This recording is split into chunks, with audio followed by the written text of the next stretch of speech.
Supreme কোর্টের যে প্রধান বিচারপতি এখন আছেন উনি একটা ফুল কোর্ট মিটিং ডেকেছিলেন।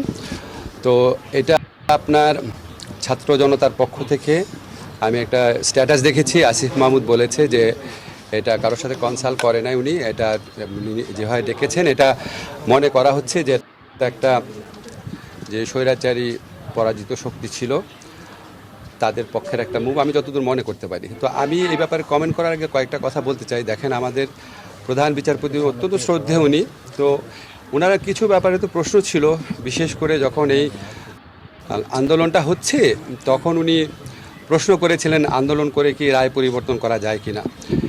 এটা নিয়ে মানুষ আপনার ভালোভাবে নেয় না জিনিসটা। এছাড়া একটা ব্যাপার ছিল খুব দুঃখজনক, সেটা হচ্ছে উনি ছাত্রলীগের কাছ থেকে চিফ জাস্টিস হওয়ার পর ফুলের শুভেচ্ছা নিয়েছেন। তো এটা তো আমার কাছে ব্যক্তিগত অভিমত হচ্ছে এটা কোড অফ কন্ডাক্টের লঙ্ঘন ছিল, এবং এটা এটা খুব ভালো একটা ইমপ্রেশন দেয় না। এবং উনি ডিবি পুলিশের যে প্রধান হারুন, যার নানান আপনার কি বলবো তার সম্পর্কে নানান প্রশ্ন রয়েছে, এবং উনি আমাদের এই ছাত্র আন্দোলনের সমন্বয়কদেরকে ধরে নিয়ে নির্যাতন আটকে রাখা এটার মূল ব্যক্তি ছিলেন। তো ওনার কাছ থেকে উনি একজন ডিবি পুলিশের প্রধানের থেকে উনি সোনার তরবারি উপহার নিয়েছিলেন। তা আমার তখন খুব অবাক লেগেছিল, এবং উনি বিদেশে গেলে বিভিন্ন আওয়ামী লীগের যে নেতৃবৃন্দ আছেন ওনাদের বাসায় থাকেন।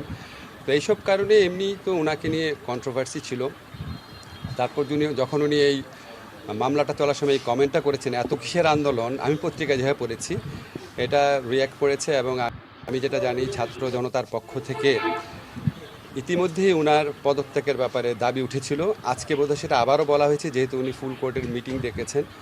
তো এটা একটা অনভিপ্রেত ঘটনা, এই ধরনের অনভিপ্রেত ঘটনা না ঘটলেই ভালো। আমরা তো মনে করি সুপ্রিম কোর্ট হচ্ছে আমাদের সংবিধান রক্ষণের, মানবাধিকার রক্ষণের জন্য একটা সবচেয়ে বড় প্রতিষ্ঠান।